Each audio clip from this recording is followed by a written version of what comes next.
Oui, ça veut dire qu'on est dans la caserne avec la sirène. Rêver d'être pompier, c'est bien, mais reste quand même une question. Que font vraiment les 17 000 pompiers de Belgique? C'est ce que nous allons savoir cette semaine. Notre feuilleton est consacré aux pompiers et vous verrez qu'être pompier, ce n'est pas que éteindre des feux. En voyons à quoi ressemble effectivement leur quotidien tout de suite. On va s'arrêter dans l'une des casernes les plus importantes du pays, la caserne Rançonnet, c'est près de Liège. 500 pompiers professionnels travaillent là chaque jour. C'est un feuilleton qui est signé Martine Ernst. On commence en début de journée avec la revue des troupes. Ambulance Cornelis, Vanal.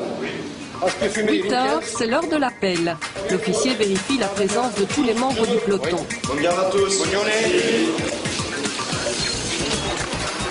Voilà l'inventaire du matériel, obligatoire au changement d'équipe. Tout est vérifié dans le moindre détail. C'est une sécurité personnelle, on sait comment est notre véhicule, s'il est en ordre, s'il ne l'est pas, ce qu'il faut reprendre, ce qui est défectueux. C'est pas qu'on ne fait pas confiance à celui qui a fait la nuit ou celui qui a fait la journée avant nous, mais voilà, c'est notre sécurité avant tout. À l'étage, c'est la corvée patate. On le voit, le travail du pompier est fort diversifié. Vous saviez qu'en devenant pompier, vous alliez peler les patates? Oui, oui. Ça fait partie de la vie quotidienne des pompiers, donc comme on passe énormément de temps ensemble, on fait toutes les corvées ici à la caserne, donc que ce soit pour la nourriture ou pour l'entretien des locaux, etc. Donc oui, ça fait partie du métier. Au fourneau ce midi, Bernard, réputé pour la qualité de sa cuisine. Il y a pour combien d'hommes? 40 aujourd'hui. 40 personnes. Et vous êtes le cuistot depuis toujours? Oh, il y a une vingtaine d'années dans mon peloton. Ouais. Je me plais bien. Ouais. Je suis jamais venu travailler avec des boulets aux pieds. C'est bon signe. Hein. Voilà. Mais en plus de ça, on est pompiers évidemment. Hein. Donc si on sonne l'incendie, tout le monde part. Voilà. Il ne croyait pas si bien dire, il faut partir sur une alarme incendie. A priori, rien de grave, mais on ne sait jamais. Arrivé sur place, la maison semble inoccupée. Les alarmes incendies se déclenchent très souvent et la plupart du temps sans raison. Mais leur devoir est de le vérifier sur le terrain. Retour à la caserne en attendant la prochaine sortie.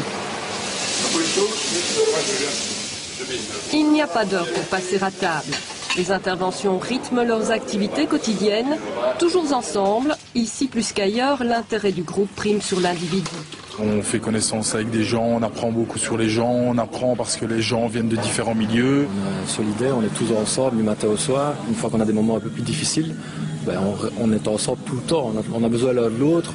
Donc c'est vraiment important d'avoir confiance en ses collègues. Et parfois, c'est peut-être pas tout de suite, il faut peut-être un petit temps faire un peu ses preuves. Une fois qu'on est accepté, on fait partie de la famille. Je respecte son courage.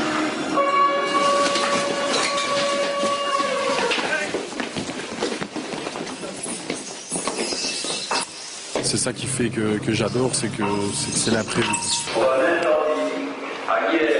Ce qui est important, c'est d'être bien concentré le plus vite possible, essayer de savoir quel type d'intervention c'est, parce que parfois on n'a pas beaucoup de détails sur l'intervention. Donc on essaie de penser à ce qu'on a à faire en arrivant sur place pour gagner le plus de temps possible. Seulement 30 secondes après la sonnerie de l'alarme et les secours démarrent, leur rapidité va peut-être sauver une vie. Voilà, suite du métier de pompier demain, nous verrons que respecter les règles de sécurité, eh bien, c'est fondamental si on veut rester en vie.